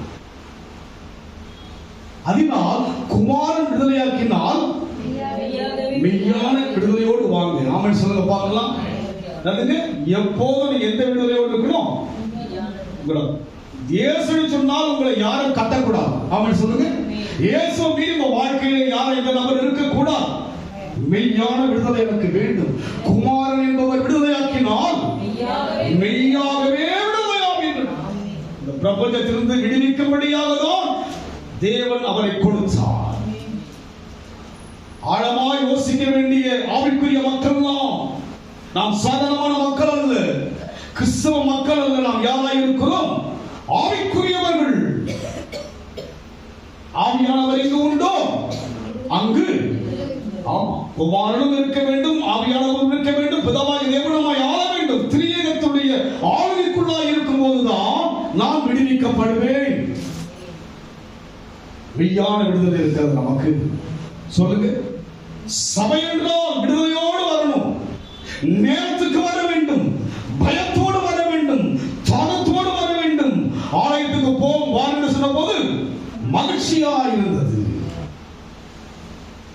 இனத்தையும் கொழுப்பையும் உண்டது போல் இருந்தது. சுவைக்கும்படியா வராங்க கர்த்தர் சமூகத்துக்கு அலட்சியத்தோடு ஏனத்தாண்டு வருவது அந்த விடுவிக்கப்பட்ட ஆராதனை அல்ல, ஒரு கட்டப்பட்ட ஆராதனை, என்னை சத்ரு ஆள்கிற ஆராதனை.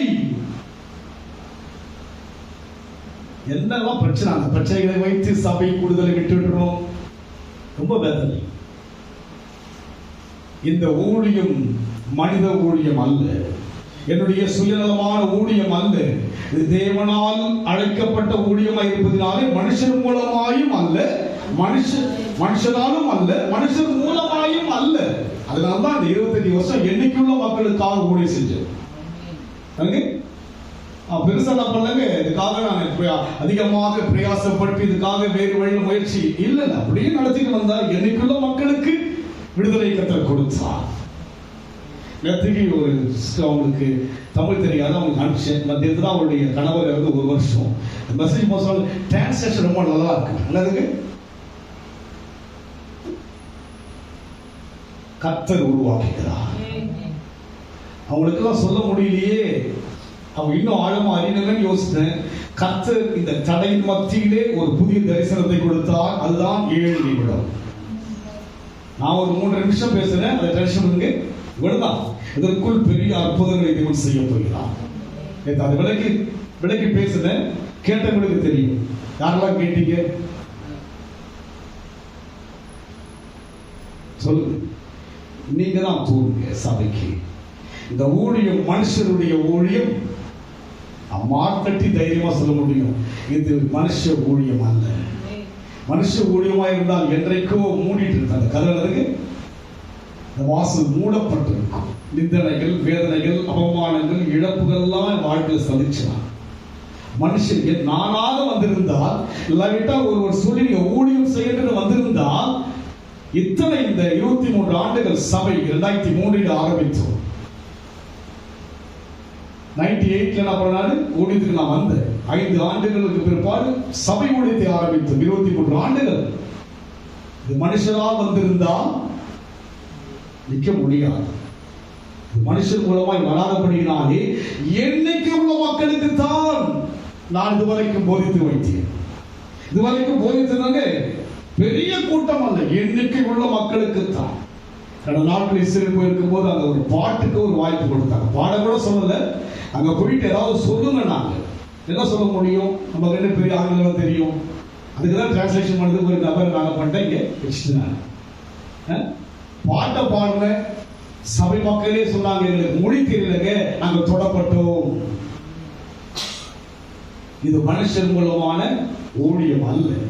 அதனால் நம் வாழ்க்கையிலே குமாரன் விடுதலையாக்கினால் மெய்யான விடுதலையோடு நீங்க ஆராதிச்சாதான் அதனுடைய பலனை பெற முடியும். இஸ்ரேல் சண்டைக்குள் வந்து உனக்கு அவராலே நிறைவான பலன் வரணுங்க. உங்கள் ஆவியிலே, உங்கள் ஆத்மாவிலே, சரீரத்திலே நீங்கள் ஆசீர்வதிக்கப்பட வேண்டும். மாம்சத்தில் மாத்திரம் ஆசீர்வதிப்பதற்காக தேவன் அழைக்கவில்லை. ஐஸ்வர்யத்தோடு கூட வேதனையை கூட்டா, வேதனை இல்லாத ஒரு வாழ்க்கை கர்த்தர் கொடுக்க அழைத்திருக்கிறார். துயரம் இருந்தால் துயரத்தின் மத்தியில் துதிக்கும்படியான ஒரு கிருபை கொடுக்க அழைத்திருக்கிறார் தேவன். அதனால் நம் வாழ்க்கையிலே இன்றைக்கு உன்னை தெரிந்து கொள்ளுங்கள், பொல்லாத பிரபஞ்சத்திலிருந்து விடுவிக்கும்படியாக தான் இயேசு நம் வாழ்க்கையில் வந்தார். அந்த விடுதலை எப்பேற்பட்ட விடுதலை? மெய்யான விடுதலை. ஆவியானவர் எங்கு உண்டோ விடுதலையாக தான் சபைக்கு வரணும். நீங்க விடுதலையோடு வரீங்கன்னா உங்களுக்கு நேரம்லாம் பெருசா தோணவே தோணாது. நான் காலையில் 3:30 மணிக்கு எழுந்து அவ்வளவு நடந்துங்க, அதோட தூக்கம் போயிடுச்சு. ஜபம் நல்லா அவர் சமுதிரம் ரொம்ப அதிகமா இப்போ அவரோடு கூட நெருங்கி பழகும்படியாய் கிருபை செய்கிறார். மனம் பூரிக்கிறது. வசனங்கள் பேர் அவர் விலைக்கு காட்டும் போது எனக்கு கூட யோசிக்கிறேன், எப்படி ஒரு ஆழமான கரையிலே நான் யார் என்பதை நீ சுட்டி காண்பித்தீரே.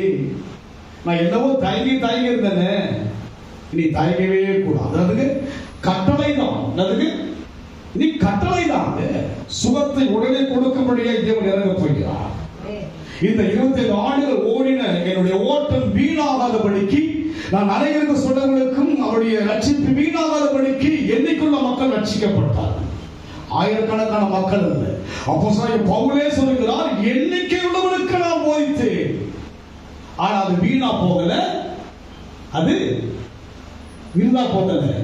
அவர்கள் யாரும் ரட்சிக்கப்பட்டார்கள். அதுபோல் நான் சதித்து நூற்றுக்கணக்கான குடும்பத்தில் இருக்கின்ற ஆயிரக்கணக்கான மக்கள் வாழ்க்கையிலே தேவன் வெளிப்பட்டார். நான் தைரியமா சொல்ல முடியும்.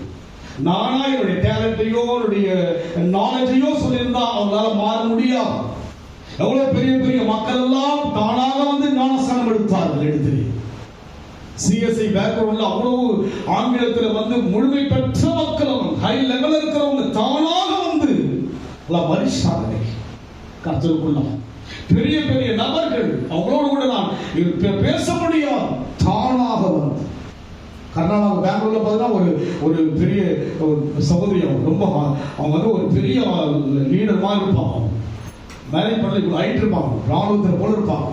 அவங்க தானாக வந்து தன்னுடைய சகோதரருக்கு, அவருடைய அண்ணனுக்கு நான் ஞானஸ்நானம் கொடுத்தேன். அவருக்கு நான் அவரோடு கூட பழகும்போது 70 வயசுக்கு மேல இருக்கும். அவர் என்ன பண்ண, அவரோட பேசிட்டு நான் காஸ்பலா சொல்ல மாட்டேன், ஆனா என்கிட்ட ஆட்டோமேட்டிக்கா பழகி கடைசியாக அவர் சொல்றாரு, நீங்க ஞானஸ்நானம் கொடுங்கண்ணா. போயிட்டு ஸ்விமிங் பூல்ல போய் கொடுத்தேன். அதுக்கப்புறம் நான் சகோதரி இன்னைக்கு கத்தருக்குள்ள மறிச்சிட்டாங்க. அவங்க பார்த்தீங்கன்னா அந்த காவிரி நதி ஆரம்பிக்கிற இடத்துக்கு கொண்டு போறாங்க. அங்க போய் நீங்க கொடுக்கணும் நினைக்கிறது. அதுக்காக ஒரு கார் புக் பண்ணிட்டு அந்த பெங்களூர்ல இருந்து அவங்க கொண்டு போயிட்டு அவங்களுடைய சகோதரிகளோடு கூட போயிட்டு பார்த்தீங்கன்னா அந்த காவிரி நதி ஸ்டார்ட் ஆகுது. பார்த்தீங்கன்னா அங்க நிக்கிறதுனால உள்ள தண்ணி இருக்குதுங்க, அப்படியே தண்ணி ஓடிட்டே இருக்குது. அந்த அம்மா பார்த்தீங்கன்னா என்னை விட 3 மடங்கு லைட்ல இருப்பாங்க. அவங்க என்ன பண்ண முடியும், நினைக்கிறேன் அலற நான் உள்ள முடியணும்ன்றது எண்ணிக்கை உள்ள மக்களுக்கு கர்த்தர் பயன்படுத்தினார். ராஜ்யத்துக்குள்ளே போகும்படியாக அவர்கள் தேவனை அறிந்த போதிலும் கூட ஆழம் தெரியாமல் இருந்த போது அவர்களுக்கு தானாக வந்து இந்த காரியம் எல்லாம் செய்வதற்கு காரணம் என்ன, மனுஷரா இந்த ஊழியம் செய்திருந்தால் அவங்களெல்லாம் பார்த்திருக்கவே முடியாது. நான் மனுஷனால் இந்த ஊழியத்துக்குள் வந்திருந்தால் நான் சந்தித்திருக்கவே முடியாது. ஒரு குறுகிய வட்டத்துக்குள்ளே இருந்திருப்பேன். இன்றைக்கு தேவன் பிறந்த தேசத்திலே புண்ணிய பூமியிலே கொண்டு போய் ஒரு சில வெளிப்பாடுகளை கொடுத்தான்னு சொன்னால் இது மனுஷனுடைய காரியம் அல்ல. 10 வருஷம் முன்பாக சொன்ன அந்த தம்பி ஞாபகப்படுத்தி என்னை கொண்டு போனான். அந்த 10 நாட்கள் ராஜ வாழ்க்கை. எனக்கு ராஜாக்களோடும் அப்படிதான் இருந்தாங்க. ஒரு அந்த இடம் மேல சம்பவம் சொல்லப்பட்டதை நான் உணர்ந்தேன். நல்ல ஒரு பிரகாசமான வெயில், அந்த வெயிலுக்குள்ளாக எந்த உஷ்ணம் தெரியாதபடிக்கு ஒரு அருமையான குளிர்ச்சி, என் மனமெல்லாம் உண்மையாகவே மகிழ்ந்தது. இது தேவனால் மாத்திரம்தான். அதனால் நம்முடைய கூடுகை ஒரு சிறிதாய் இருப்பதை யோசிக்க வேண்டாம். நீங்க இதை பெருமையாய் மேன்மையாய் எண்ணுங்கள். மெய்யான விடுதலையோடு தேவனை ஆராதிங்க. உங்களை எதுவும் கட்டக்கூடாது, சூழ்நிலைகளை கட்டி வைக்க கூடாது, உறவுகளை கட்டி வைக்க கூடாது. எல்லாவற்றையும் மேற்கொண்டு தேவ அறிவிப்பு இது. நீங்கள் தான் பின்வரும் நாட்களில் ஒரு தூணாயை கர்த்தர் நடத்த விரும்புகிறவராக இருக்கிறார். அதனால் நம் வாழ்க்கையிலே ஒரு மெய்யான விடுதலை பெரும்படியாய் கர்த்தர் வைத்திருக்கிறார். வாசிப்போம். அதே 1ஆம் அதிகாரம் 4 படிச்சிட்டீங்களா? கலாத்தியர் 2 வாங்க, 9 வாசிக்க பார்க்கலாம். எனக்கு அளிக்கப்பட்ட கிருபையை அறிந்தபோது தூண்களாக எண்ணப்பட்ட யாக்கோவும் கேபாவும் யோவானும், தூண்களாய் எண்ணப்பட்ட யாக்கோவும் கேபாவும் யோவானும் எப்படி எண்ணப்பட்டார்கள்? பவுலுக்கு அவர்கள் தூண்களாக. நீங்கள் எப்படி எண்ணப்பட வேண்டும் சபையிலே? சொல்லுங்க, சொல்ல மாட்டீங்க. தூண்களாக சொல்லுங்க, சொல்லுங்க, சொல்லுங்க. நீங்க தூண்கள். இது மனுஷன் மூலமாய் வந்த ஊழியம் அல்ல. இது பிதாவாகிய தேவனாலும் இயேசு கிறிஸ்து எழுப்பின இயேசு கிறிஸ்துவினாலும் உருவாக்கப்பட்ட எண்ணிக்கை உள்ள ஒரு ஊழியம் தான். இது நீங்கள் யாராக இருக்க வேண்டும்? தூண்களாக இருக்க வேண்டும். ஆனால் அங்கே அவர் என்ன செய்கிறார்கள்? யாக்கோவும் கேபாவும் யோவானும் தாங்கள் விருத்த சேதனம் உள்ளவர்களுக்கும் நாங்கள் புறஜாதிகளுக்கும் பிரசங்கிக்கும்படி அந்யோன்ய ஐக்கியத்திற்கு அடையாளமாக எனக்கும் பர்னபாவுக்கும் வலது கை கொடுத்தாங்க. என்ன பண்ணாங்க? ஒன்று தூணா இருந்தாங்க. என்னதுங்க?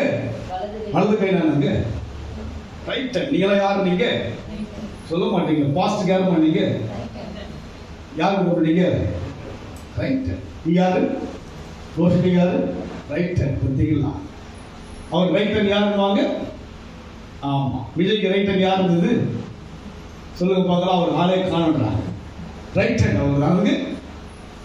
தேவ ஜனமாய் நம் வாழ்க்கையிலே உங்களை விசேஷமாய் பார்க்கிறார் தேவன்.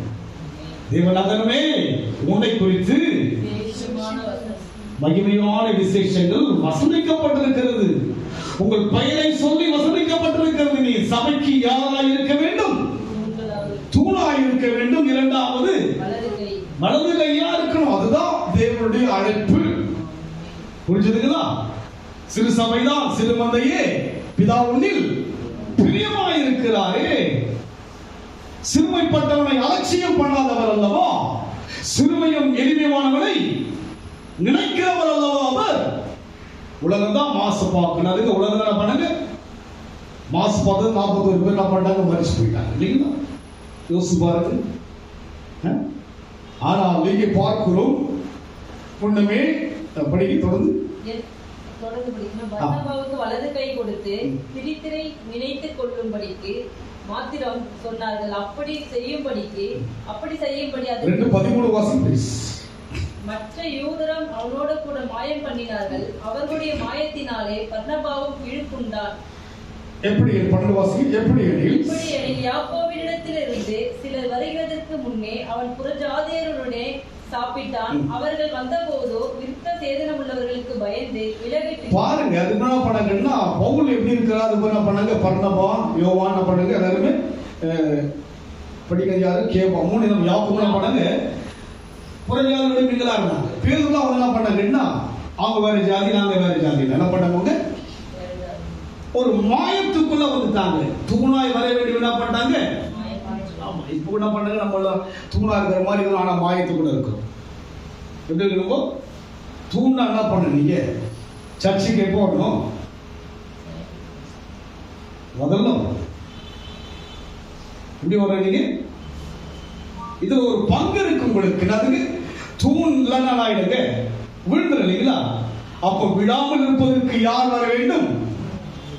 சபை விடக்கூடாது, ஊழியம் கெடக்கூடாது என்று சொன்னால் நான் யாராய் இருக்க வேண்டும்? தூணாய் இருந்தவர்கள் செய்து விட்டார்கள். எப்படி எனில் யாக்கோபிடத்திலிருந்து சிலர் வருகிறதற்கு முன்னே அவன் புறஜாதியருடனே சாப்பிட்டாங்க. பவுல் போலவே இருந்தாங்க. என்ன பண்ணாங்க? பவுலோட கூட சாப்பிட்டாங்க, என்ஜாய் தான் பண்ணாங்க. பேதுரு வந்ததாயிட்டாங்க அவங்களுக்குள்ளாக. விருத்த சேதனம் உள்ளவர்களுக்கு பயந்து விலகி பிரிந்தான். மற்ற யூதரும் அவனுடன் கூட மாயம் பண்ணினார்கள். மற்ற யூதர் என்ன பண்ணாங்க? ஐயோ, நல்லா பரிசுத்தமாங்க சாப்பிட என்ன பண்ண மாட்டேங்க? மாயம். புரியுதுங்களா? இந்த விளக்குனா நீங்க வருத்தப்படுவீங்க. அதை என்ன பண்ண மாட்டேங்குது? நானு நீங்களும் புரிஞ்சுக்கீங்க. நமக்குள்ள என்ன கூடாதுங்க? மாயம். ஆரம்பித்த நாள்ல இருந்து இதுவரைக்கும் மாயம் இல்லாதபடி தேவனை ஆரம்பிக்கிறேன். என்னை மாயத்துக்குள்ளாக சத்துரு கொண்டு போக இடம் கொடுக்கவே கூடாது. பவுல் வாழ்க்கை பண்ணுங்க, அந்த மாயத்துக்குள்ளெல்லாம் போகலாம். பலவர் அவர் புறஜாதிகளுக்காகவே அழைக்கப்பட்டார். மனுஷனும் மூலமாய் அல்ல, மனுஷனாலும் அல்ல, இயேசு கிறிஸ்துவினாலும் பிதாவாகிய தேவன் எழுப்பின பிதாவாகிய தேவனாலும் என்ன பண்ணுங்க? பவுலாய் அப்போஸ்தலனாய் மாறினபடியினாலே அவர் என்ன கிடையாது? மாயத்தில் விழுவதற்கு அவர் என்னமே. அப்போ நம்ம என்ன பண்ணக்கூடாதுங்க? மாயம் என்ன? அதுக்கு ஒரு போலியானது. பூமி எப்படிதான் இருக்குதா? பூமி கீழே எல்லாமே மாயை. அதெல்லாம் தெரியும். மாயத்தான் மயங்கிட்டு இருக்கிறோம். அதுக்கு மயக்கம் என்ன என்ற மாதிரி அதுக்கு மாயத்துக்குள்ள கிளம்போ. சாயந்தரம் என்ன பண்ணீங்கன்னு தெரியல, மயங்கி வீடு தெரியல, நல்லா சாப்பிட்டு என்ன பண்றீங்க? கொலஸ்ட்ரால் இருக்கு. யோசிப்ப மயக்கத்தில் என்ன பண்ணுங்க? சொல்லுங்க பார்க்கலாம். காலையிலும் துதிப்பேன். என்ன பண்றீங்க நீங்க? மாலை என்ன பண்றீங்க? எங்க இருக்கிறீங்க நீங்க?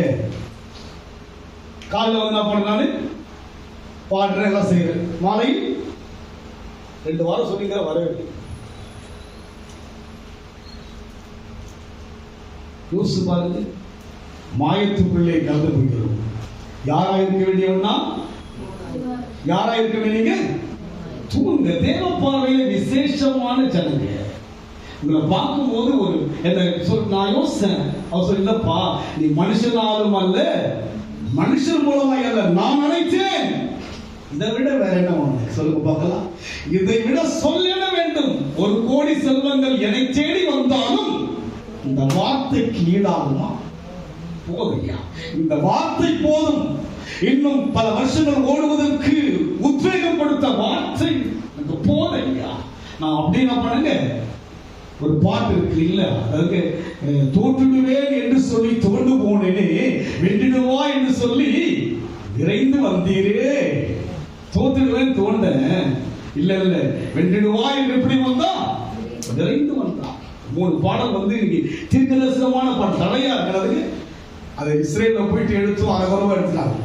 அதை இப்போ நான் ஊட்டியில போய் எடுக்கலான்ட்டு எல்லா டிக்கெட்லாம் புக் பண்ணிட்டேன். அங்க அவங்க கொஞ்சம் தடையாயிடுச்சு. அதை யோசிக்கிற அத்தனையும் வந்து ஒரு தீர்க்கதரிசனமாக அந்த பாடலை கற்றுக் கொடுத்திருக்கிறார்.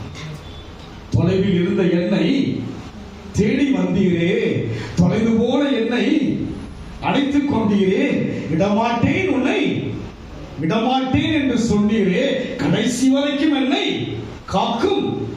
அதை பார்க்க, அந்த அனுபவத்தை இப்ப பார்க்கிற உண்மையாகவே நம் வாழ்க்கையிலே இங்கே சொல்லப்பட்ட வண்ணமாக அவர்கள் யாராய் இருந்தார்கள்? தூண்களாய் இருந்தார்கள். எப்படி எனில், யாக்கோபிடத்திலிருந்து சிலர் வருகிறதற்கு முன்னே அவன் புறஜாதிகள் கூட சாப்பிட்டான். யாக்கோபு என்ன பண்ணாங்க? தூணா இருந்தா பண்ணாங்க, ஸ்ட்ராங்கா பவுல் பின்னாடியே இருந்தார். சடனா ஒரு கூட்டம் யூதர்கள் பந்தனப்பட்டவங்க அப்படியே மாறிட்டாங்க. நீங்க எந்த உறவுக்காக மாறவே விடக்கூடாது. ஆமென் சொல்லுங்க. அதுக்கு நான் அங்கேயே இருப்பேன், நான் பண்டம் போடுவேன், நான் தீபாவளி பட்டாசம்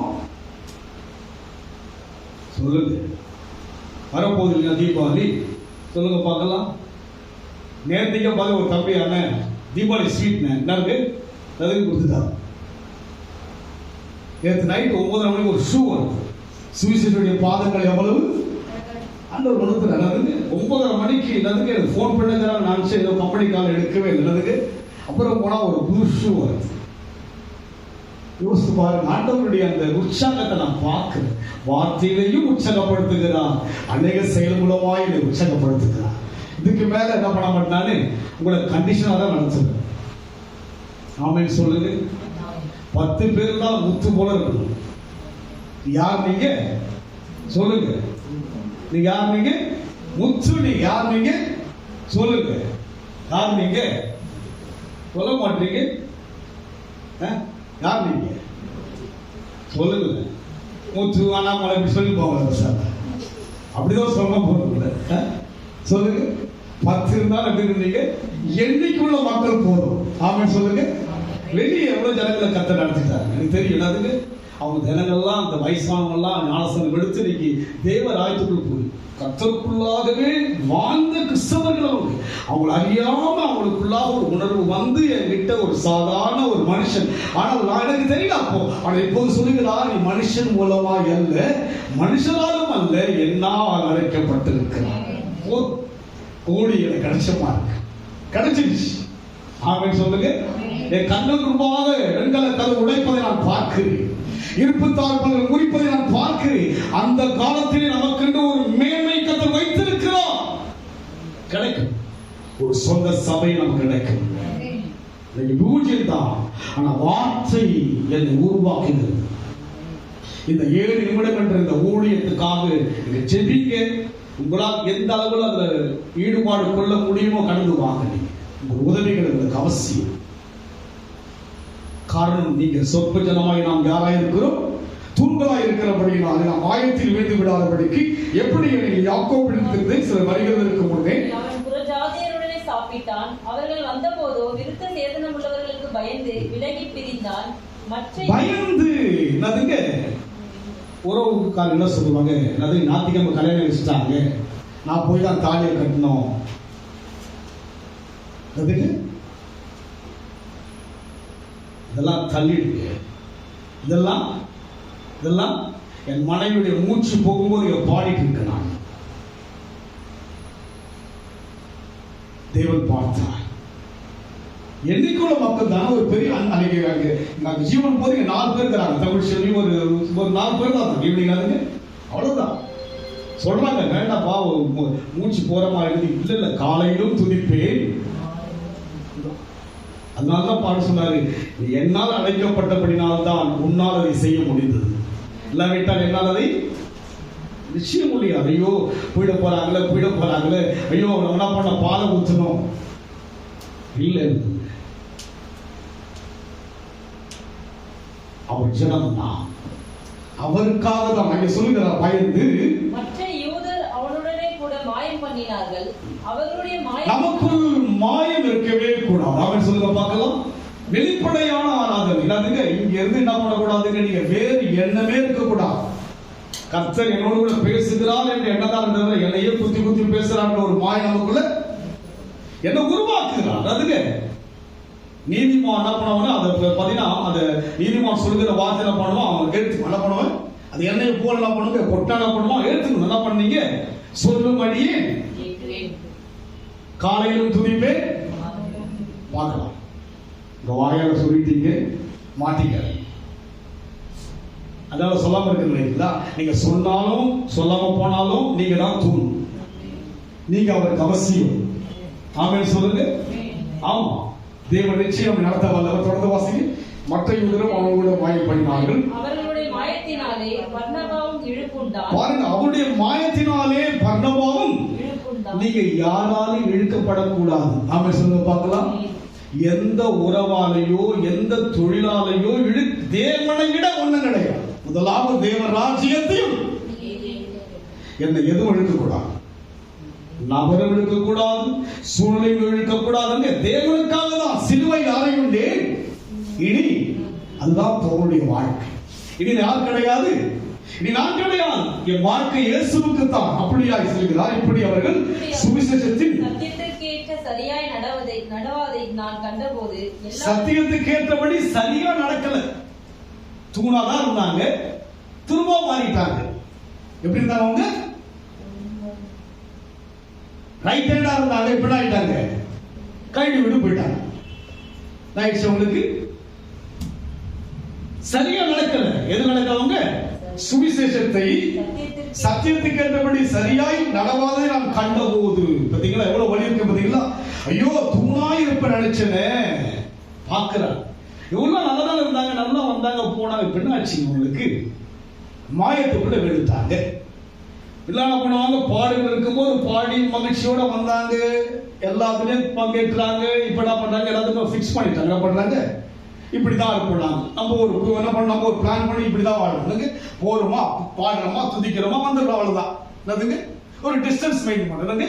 அதுக்கு என்ன பண்ண, ஒட்டி பண்ணுங்க. முன்னாடி என்ன பண்ண, நம்ம பாரத்தோட வேலை இருக்கும்போது உண்மை விட மாட்டேன், நீ ஆசீர்வதிக்காமல் போயினா இப்ப என்ன பண்ண, கெட்ட போயிட்டேன், மாயத்துக்குள்ளே நான் இழுக்கப்பட்டுட்டேன், மாயம் உங்களை இழுத்து விட்டது. நீ எட்ட போறீங்கன்னா யாரோ உங்களை இழுக்கிறாங்க. நீங்க கிட்ட இருக்கணும். நான் திராட்சை செடி, நீங்கள் கொடிகள், என்னால எவ்வளவு ஒன்றும் செய்ய முடியாதுங்க. நீங்க இப்ப செய்யலாம், இப்ப உங்களுடைய டேலண்ட்னால உங்களுடைய நாலு நாள் உங்களுடைய படிப்புனால செஞ்சுட்டு வரலாம். ஆனால் ஒரு நேரம் வரும், 63 வயசுல இஸ்ரேலுக்கு போனேன். எத்தனை வயசுல இருக்கு, வாலிபத்துல போக முடிஞ்சுதா, வயதெல்லாம் முதிர்ச்சி, வயதாயிட்டு கொஞ்சம் சுகர் இருக்குது, பிரஷர் இருக்குது, 10 நாட்களா சாப்பிட்ட சாப்பாடுலாம் பார்த்தீங்கன்னா அப்படின்னு என்னது சீஸ் சாப்பிடாதுங்க, பெரிய பெரிய சைனீஸ் ஃபுட்டு தான். யோசிச்சு பாருங்க, நான் அந்த மாடை கொண்டு போயிட்டாதுங்க, அப்படிதான் அந்ததுக்கு அவங்க என்னன்னா அப்படின்னு சாப்பிட பார்ப்பேன், அதை ஒரு நாள் ட்ரை பண்ணலாம். சைனீஸ் சாப்பிட பார்ப்பேன், அதில் என்ன பண்ண, நான் எத்தனை வயசுல வயது ஆயிடுச்சு. இதுக்கப்புறம் என்னதுக்கு பெருசா உட்கார சொல்ற மாதிரி பெருசா ஆயிடுறதுக்கு நான் என்னமோ பெருசா பேச வேணாம் சொல்றோம். யார் இது, மாயத்துக்குள் விழுந்திருந்தால் இந்த மகிமை கிடைத்திருக்குமா? அதனால் நாம் வாயத்தில் விடாதபடிக்கு இப்படி அவர்கள் சுவிசேஷத்தின் சத்தியத்தை கேட்டபடி சரியாய் நடவாததை நான் கண்டபோது எல்லாருக்கும் முன்பாக நான் பேதுருவை நோக்கி சொன்னது என்னவென்றால், யூதனாய் இருக்கிற நீர் யூதர் முறைமையாக நடவாமல் புற ஜாதியார் முறைமையாக நடந்து கொண்டிருக்கிற புற ஜாதியரை யூதர் முறைமையாக நடக்கும்படி நீர் எப்படி பாருங்க என்ன பண்ணாங்க. உங்களை வந்து நீ என்ன பண்ணுங்க, உங்களுக்குள்ள என்ன பண்ணக்கூடாதுன்னு ஒரு குறுகிய எண்ணத்தை வச்சுக்காதீங்க. அதுக்கு நீங்க இறங்கிதான் வரணும். வானங்களுக்கு மேலாக உன்னதத்தில் ஏறினார், அதற்கு முன்பாக பூமியின் தாழ்விடங்களிலே இறங்கினார் அல்லவா? நீங்கள் என்ன பண்ணுங்க, தேவனுக்காக இறங்கணும். ஆமென் சொல்லுங்க. அதை விட்டுட்டு இது இருக்குங்க அப்படி இருக்குங்க, நான் சாதாரண போறேங்க இங்க போறேங்க, இறங்கிதான் ஆகும். இனி ஒரு நாட்கள் இறங்குவதற்கும் ஆசீர்வாதமும் இறங்காததற்கும் ஒரு காரியமும் நடக்கத்தான் போகுது. அதுக்கு ஆண்டவர் சொல்ற, இனிமே வந்து வாயில வந்து நான் அதுக்கு நீ பேசிதான் தீரணும். வாயில நான் இறங்குறேன், நீ வாயை தர, நாங்களும் எழுந்து உங்களை எழுப்பும்படியான காரியங்கள் நடந்துட்டு வருது. சரிங்களா? நீங்க முடிவுக்குள்ளாக நிமிர்ந்து நிற்கு. நான் நினைக்கல இந்த ஒரு 7 மினிட்ஸ் இந்த மினிஸ்ட்ரி நடத்தும் யோசிக்குவேன். நான் நினைக்கல ஆண்டவர் அழகா விளக்கமா நான் அப்படியே ஜெபம் பண்ணிக்கிட்டே இருக்கிற கத்த சொல்லிட்டே வர்றாரு. இப்படிதான் இந்த 7 நிமிடம் என்கிற ஒரு காரியத்தை சொல்லி இதை வந்து இப்படிலாம் நடத்தணும்ட்டு யோசனை. அன்னைக்கு யோசிச்சு எப்படி சாத்தியமாக இந்த சர்ச்சில் வரணும். நான் வீட்டில் இருந்து நான் நைட் என்ன பண்ணேன், பண்ணிட்டே இருப்பேன், ட்ரெஸ்ஸை மாற்றிட்டே இருப்பேன், இங்கே வரணும். நான் வந்துருந்தாங்க, நான் வந்துருந்தேன், தம்பி அங்கேருந்து வரணும். அவருடைய சூழலை நான் மாத்திரம் விதமாக ட்ரெஸ் கலர்களாக பண்ணிட்டு அவர் ஒரே ட்ரெஸ்ல இருக்கிறது சரி, அது மாதிரி இருக்கக்கூடாதுப்பா, யூக்கலாக இருக்கணும் அவரு சொல்லிச்சு. அதுக்கு நான் அப்படிதான் யோசிக்கிறேன். அதுக்கு கர்த்தர் பார்வையாக நான் விளையேறப்பட்டவர்கள். தேவனுக்கென்று எழுப்புகிற நாம் யாருங்க? ஆமா, அவர் யாரையும் ஒரு ஸ்டேட்டஸ் பார்க்கிறவங்க கிடையாது. அதனால் இங்கே அவர் சொல்லுகிறார், புற ஜாதியாரை பிறந்த முறைமையாக நடக்கும்படி நீ எப்படி கட்டாயம் பண்ணலாம்? புற ஜாதியாரில் பிறந்த பாவிகளாய் இராமல் சுபாவத்தின்படி யூதராய் இருக்கிற நாமும் இயேசு கிறிஸ்துவை பற்றும் சுபாவத்தின்படி யாராருக்கு? யூதர். என்னதுங்க சுபாவத்தின்படி யூதர் தவிர யார் கிடையாது, இறங்கி வருகிற மனுஷன் கிடையாது. அதுக்கு சுபாவம் உனக்குள்ள இருக்கு. சுபாவத்தின்படி யார் நீ? என் சுபாவம் அப்படிதான் இருக்குது. எப்படிதான் இருக்குது? பழைய சுபாவம் தான் இருக்குது. மாயத்துக்குள்ள மறுபடியும் சிக்கிட்டு முன்னாடி என்ன பண்ணானு ஓடி ஓடி வருவேன், இப்ப தேடுதாகுது. அதுக்கு அப்படியே மாறிட்டு நம்ம வாழ்க்கையிலே. ஆனால் அப்படி இல்லாதபடிக்கு நாம் இருக்க வேண்டும். கடைசியாய் வாசிப்போம். 2:13 படிச்சிட்டீங்களா? எசேக்கியேல் 36, 37 வாசிங்க. சீக்கிரம் வாசிங்க, முடிச்சிடலாம்.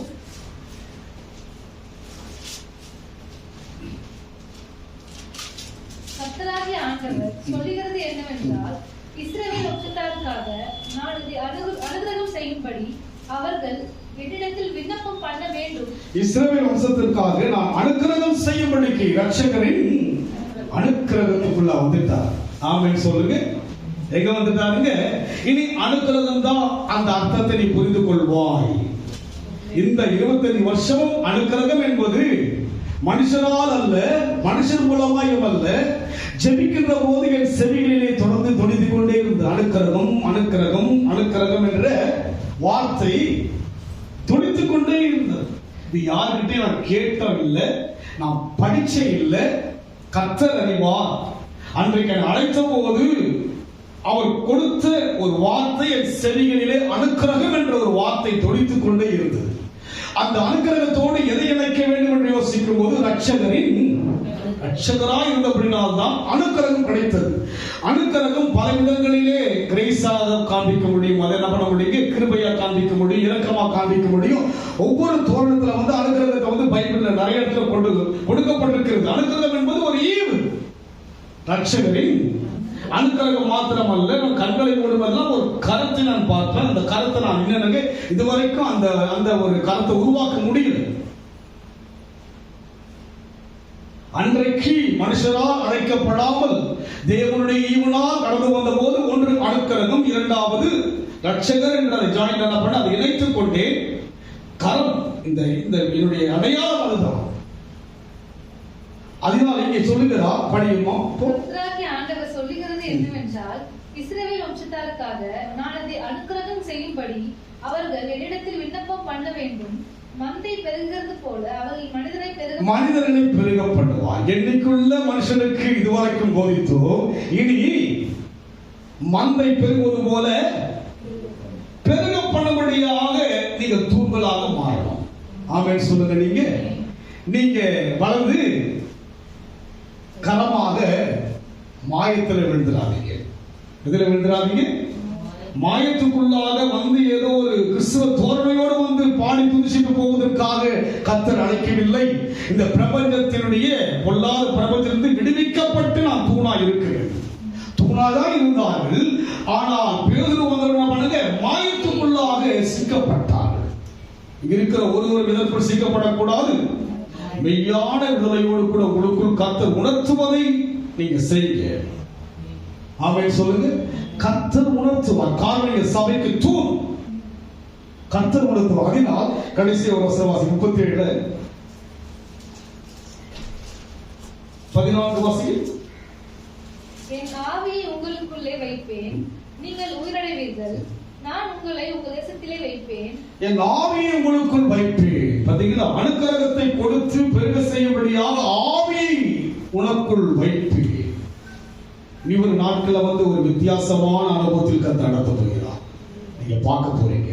நம்முடைய ஊழியத்தை கர்த்தர் பெருக செய்வது மாத்திரமல்ல, உங்களை உருவாக்கும்படியாக தேவனுடைய ஆவி வைக்கப்பட்டிருக்கிறது. படிக்கமா? என் ஆவியை உங்களுக்குள் வைப்பேன், நீங்கள் உயிரடைவீர்கள். நீங்கள் உயிரடைவீர்கள். நாளைக்கு உயிரடைவு என்ன பண்ணணும்? தேவனுக்காக என்ன செய்யும்படியாக.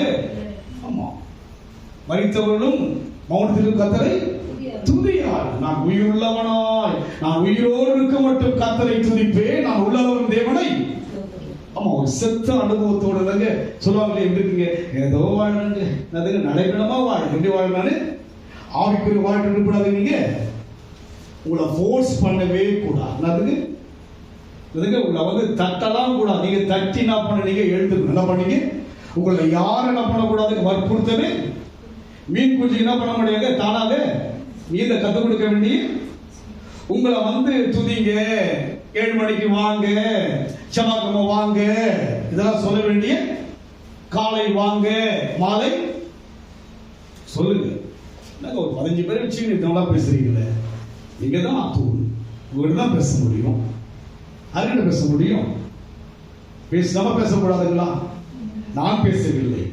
இது மனுஷன் மூலமாயும் அல்ல, மனுஷனாலும் அல்ல, தேவனால நம்ம கூடி இருக்கிறோம். ஆமென் சொல்லுங்க.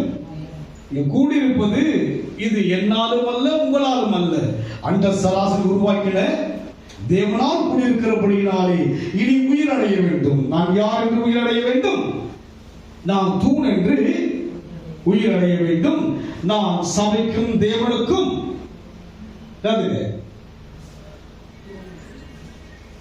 சொல்ல மாட்டேன். இவ்வளவு நேரம் மூச்சு இறக்க நான் சொன்னேன். நீங்க அவ்வளவு மௌனமா உட்காந்துக்கிட்டு ஒரு சைலன்ஸா இருந்துக்கிட்டு பாரு, பிஸ்கி கூட அப்படியே டயர்ட் ஆயிடுச்சு. தாத்தா சீக்கிரம் முடிப்பாருன்னு வீடாவும் பார்ப்போம். அவங்களுக்கு என்னாச்சுங்க, நீங்க டயர்ட் ஆயிட்டீங்களா? சொல்லுங்க, என்ன மறுமொழி கொடுக்குறீங்க? கர்த்தர் இருக்கிறாங்க. எல்லாரும் சொல்லுங்க, கர்த்தர் இருக்கிறாரா? நீங்க யாரா இருப்பீங்க? சொல்லுங்க, சொல்லுங்க, சொல்லுங்க, சொல்லுங்க, சொல்லுங்க, சொல்லுங்க, சொல்லுங்க, சொல்லுங்க. நீங்க தூண். ஒரு வார்த்தை மாறாது. வானமும் பூமியும் ஒன்று போனாலும் நீங்கள் தூண்கள் என்பது மாறாது.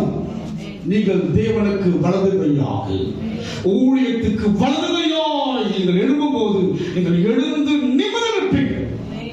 கர்த்தர் கீழாக்கல்ல, மேலாக்கு, எல்லாவற்றையும் சுகித்திருக்கும்படியாக நினைத்திருப்பதினாலே நீங்கள் தான் தூணாய் வலது கையாய் இருங்க.